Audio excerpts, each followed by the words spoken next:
ನಮ್ಮ ಪ್ರಯಾಣ ಶುರುವಾಗಿದೆ. ಎಲ್ಲಿಗೆ ಏನು ಹಾಯ್ ಎಲ್ಲಿಗೆ ಏನು ಅಂತ ಹೇಳ್ತೀನಿ. First guys welcome back to my YouTube channel. ನಮ್ಮ ಹೆಮ್ಮೆಯ ಕೋಲಾರ ಅಲ್ಲಿ ಹೇಳಿ ಅಭ್ಯಾಸ ಆಗ್ಬಿಟ್ಟಿದೆ ಬೆಂಗಳೂರು ಅಂತ. ಮಣಿ ಯಾಕೆ ಮಣಿ ಎಷ್ಟು ಡೀಸೆಂಟ್ ಆಗಿ ಬಿಹೇವ್ ಮಾಡ್ತಾ ಇದೆಯಾ? ಗೈಸ್ ಇಲ್ಲೆಲ್ಲ ನಾವು ಚಿಕ್ಕ ವಯಸ್ಸಲ್ಲಿ ಬಂದು ಆಟ ಆಡ್ತಿದ್ವಿ ಪಾರ್ಕಲ್ಲಿ. ಏನಕ್ಕವ್ಯಾ ಹೀಗೆ ಕಾಣಿಸ್ತಿದೆ ನಮ್ಮ ಕೋಲಾರ. ನಮ್ಮ ಹಸುಗಳೆಲ್ಲ ಇದೆ ಇಲ್ಲಿ. ನಮ್ದು ಅಂದ್ರೆ ಎಲ್ಲರದ್ದು ಗೈಸ್.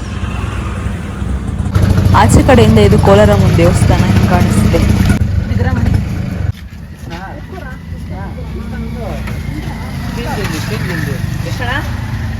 ನಾವು ಕೋಲಾರಮ್ಮ ಗುಡಿಗೆ ಹೋಗಿದ್ವಿ, ಬಟ್ ನನ್ನ ಮಗ ಹೇಳಿರಲಿಲ್ಲ, ಮುಚ್ಚಿಬಿಟ್ಟಿತ್ತು guys. Bad luck. That's so. Intro ಕೊಡ್ತೀನಿ, ಒಳಗಡೆ ಹೋಗೋಣ. ಏನದು ಏನು ಮಾಡೋಣ. ಎಲ್ಲಿ ಬಂದಿದ್ದೀನಿ ಅಂತ ನೋಡ್ತಿದ್ದೀರಾ? ಕೋಲಾರಿಗೆ ಬಂದಿದ್ದೀನಿ. ಅದು ವಿಜಯನಗರ ಎಂಪೈರ್ ಡೈನಾಸಿಟಿ ರೂಲರ್ಸ್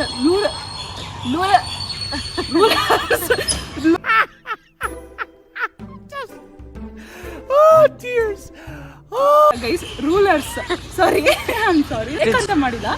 ಸೊ ಅವ್ರಿದ್ರಲ್ಲ, ಆಗಿನ ಕಾಲದಿಂದ ಇರೋ ಒಂದು ದೇವಸ್ಥಾನ ವಿಸಿಟ್ ಮಾಡ್ತಿದ್ವಿ. ಕಮ್ ಹೇಗಿದೆ ಅಂತ ಹೋಗಿ ಎಕ್ಸ್ಪ್ಲೋರ್ ಮಾಡೋಣ ಗೈಸ್.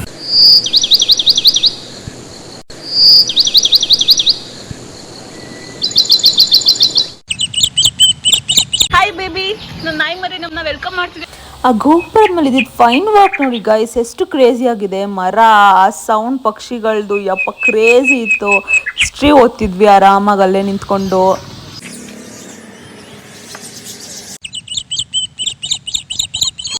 ಇಲ್ಲಿ ನೋಡಿ ಗೈಸ್, ಒಳಗೋದ್ವಿ. ಮೇನ್ ಎಂಟ್ರೆನ್ಸ್ ನೋಡಿ ಎಷ್ಟು ದೊಡ್ಡಾಗಿದೆ.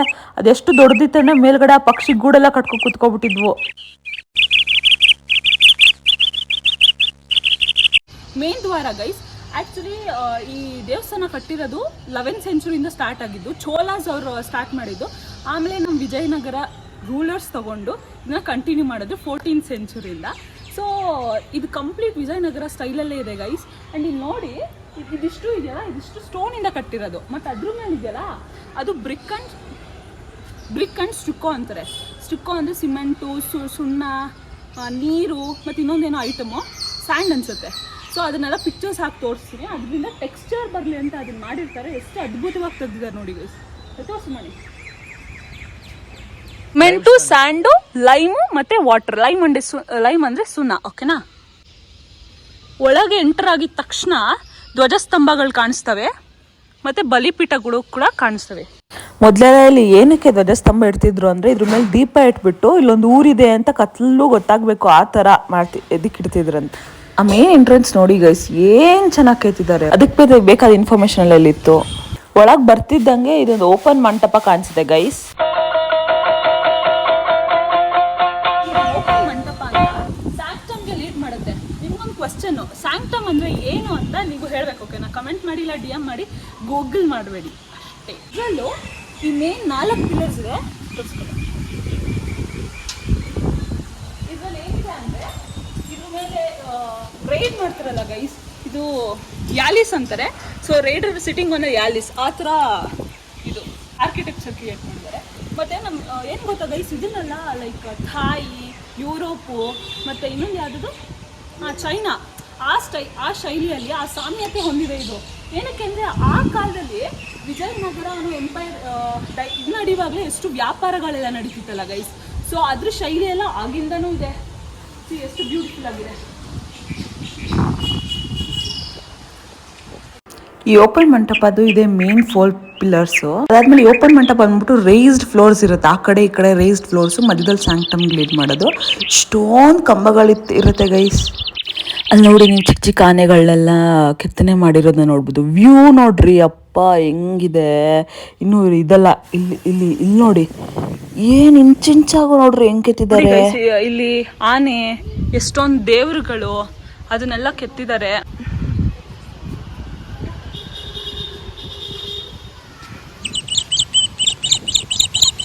ಗೈಸ್ ಇಲ್ಲೆಲ್ಲ ಲೈಕ್ ಡ್ವಾರ್ಫು, ಎಲಿಫೆಂಟು, ಇನ್ನೆರಡೇನು ಲಯನ್ನು, ಇವನ್ನೆಲ್ಲ ಮತ್ತೆ ದೇವರುಗಳು, ಗಾಡೆಸಸ್, ಇವನ್ನೆಲ್ಲ ಕೆತ್ತಿದ್ದಾರೆ ನೋಡಿ ಗೈಸ್.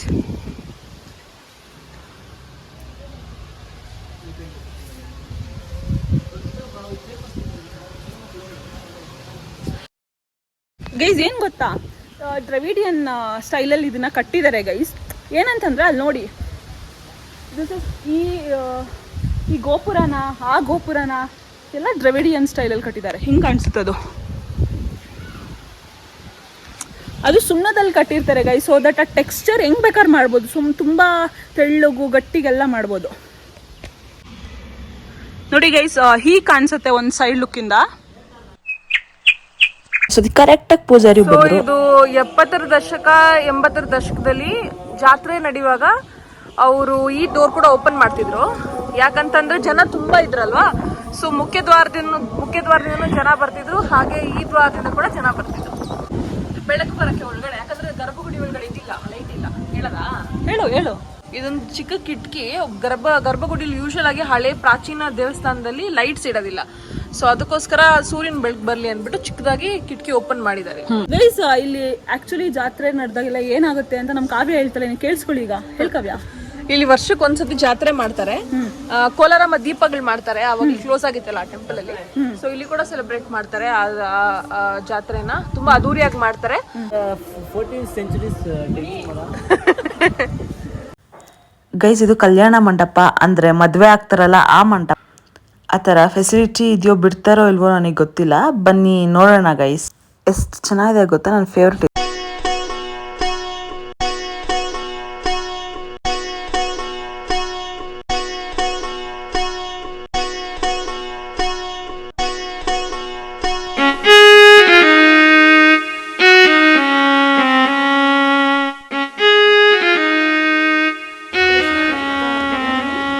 ಇದೆಲ್ಲ ಗ್ರಾನೈಟ್ ಇಂದ ಕಟ್ಟಿರೋದು.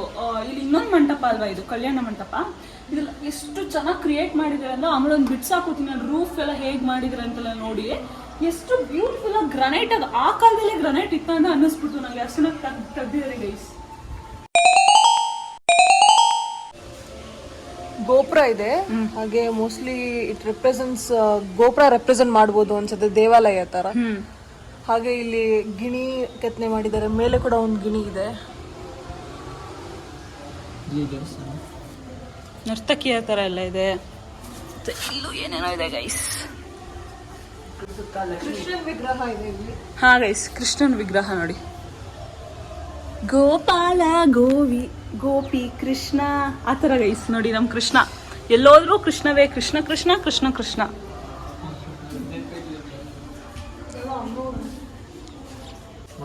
ಗೈಸ್, ಇದು ಅಮ್ನೋರಂತೆ. ನಮ್ಮ ಕಾವ್ಯ ಹೇಳ್ತಿದ್ದಾರೆ ನೋಡಿ, ಎಷ್ಟು ಚೆನ್ನಾಗಿ ತೆಗ್ದಿದ್ದಾರೆ. ಬನ್ನಿ ಫ್ರೆಂಡ್ಸ್, ಒಂದು ರೌಂಡ್ ಹಾಕೊಂಬರೋಣ ಮಂಟಪ.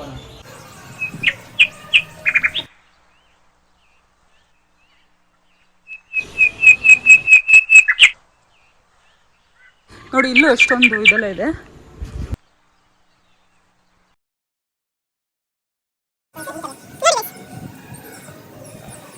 ಗೈಸ್, ಇಲ್ಲಿ ದಕ್ಷಿಣ ಮೂರ್ತಿ ಇದೆ ನೋಡಿ ಗೈಸ್.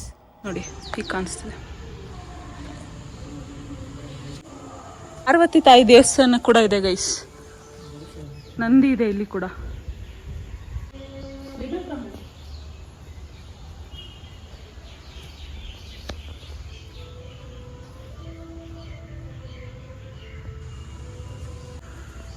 ನೋಡಿ ಫ್ರೆಂಡ್ಸ್, ಎಷ್ಟು ಚೆನ್ನಾಗಿದೆ ದೇವಸ್ಥಾನ. ಫುಲ್ ಗಾರ್ಡನಿಂಗ್ ಎಲ್ಲ ಮಾಡಿದ್ದಾರೆ ಗೈಸ್.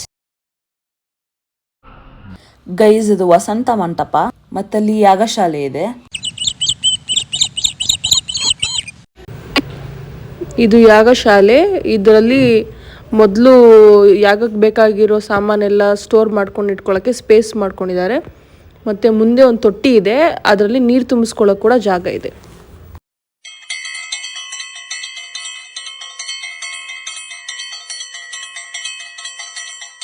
ಇದ್ರ ಬಗ್ಗೆ ಕಾವ್ಯ ಕಥೆ ಹೇಳ್ತಾರೆ ಕೇಳಿಸಿ.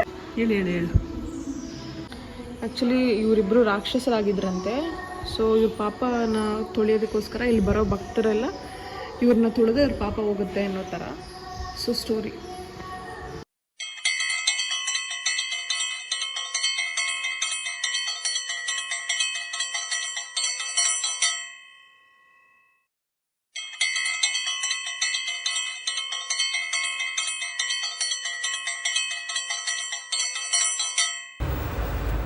ಇದು ರಾಕ್ಷಸರದು ಕೆತ್ತನೆ ಇಲ್ಲಿರೋದು. ಸೊ ಯೂಶಲಿ ಹಿಂದೂ ಪುರಾಣದ ಪ್ರಕಾರ ಪಾಪ ಮಾಡಿರೋ ನರಕಕ್ಕೆ ಹೋಗ್ತಾರಲ್ಲ, ಸೊ ರಾಕ್ಷಸರು ನರಕದಲ್ಲಿ ಇರ್ತಾರೆ.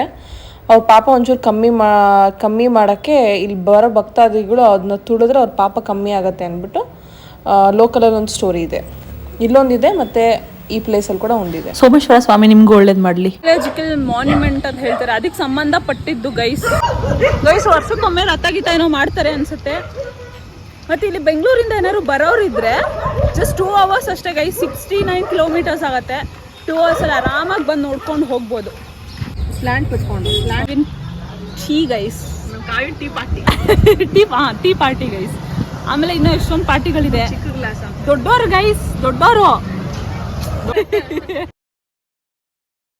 ಇಲ್ಲೇ ಕಾರ್ನರ್ ಇಲ್ಲೋ ನಂದಿನಿ ಶಾಪಿಗೆ ಬಂದು ಆರಾಮಾಗಿ ಟೀ ಕುಡ್ಕೊಂಡು ನಿಂತ್ಕೋಬಹುದು ಗಾಯ್. ನಮ್ಮ ಕಾವಿ ಡೋರ ಥರ ಇದ್ದಾಳೆ ಗೈಸ್, ಕ್ಯೂಟ್ ಆಗಿದೆ ನೋಡಿ ಗೈಸ್.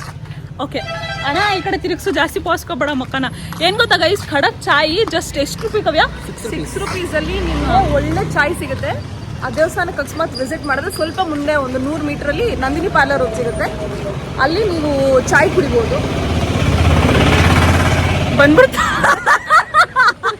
ಮೀಟರ್ಸ್ ದೂರ ಇದೆ ಕೋಲಾರಮ್ಮ ಅಂತ ಗೊತ್ತಿಲ್ಲ. 10 minutes ಅಷ್ಟೇ. ಸೊ ನನ್ನ ಕಸಿನ್ ಇವಾಗ ಹೇಳ್ತಾಳೆ ಗೈಸ್, ಹೇಳ್ಕೊವ್ಯಾ. ಇನ್ನೊಂದು 150 meters ನಡ್ಕೊಂಡು ಹೋದ್ರೆ ಇಲ್ಲಿಂದ ಕೋಲಾರಮ್ಮ ಟೆಂಪಲ್ ಸಿಗುತ್ತೆ. ಸೊ ಯೂಶುವಲ್ ಆಗಿ ಫಸ್ಟು ಈ ಟೆಂಪಲ್ ವಿಸಿಟ್ ಮಾಡಿ ಆ ಟೆಂಪಲ್ ವಿಸಿಟ್ ಮಾಡ್ತಾರೆ, ಬಟ್ ಕ್ಲೋಸ್ ಆಗಿತ್ತು, ಅದಕ್ಕೋಸ್ಕರ ಫಸ್ಟ್ ಆ ಟೆಂಪಲ್ ವಿಸಿಟ್ ಮಾಡ್ಕೊಂಡು. ಮತ್ತೆ ಏನ್ ಗೊತ್ತಾ ಗೈಸ್, ಗೊತ್ತಿದ್ರು ನಾನು ಇವ್ನು ಯಾಕೋ ಗೊತ್ತಾ ಫ್ರೆಂಡ್ಸ್, ನಮ್ಮ ಬ್ಲಾಗಲ್ಲಿ ಕಾಣಿಸಕ್ ಆಗ್ತಿಲ್ಲ, ತುಂಬಾ ಹೈಟ್ ಇದ್ದಾನೆ, ಇಲ್ಲಿಗೆ ಬರ್ತಾ ಇದ್ದಾನೆ, ಸೊ ಕಾಣಿಸ್ತಿಲ್ಲ ಅಷ್ಟೇ. ಏನಾರು ಹೇಳ್ತೀವಿ ಮಣಿ? Hey guys, thank you for watching. Don't forget to subscribe and like. Bye bye.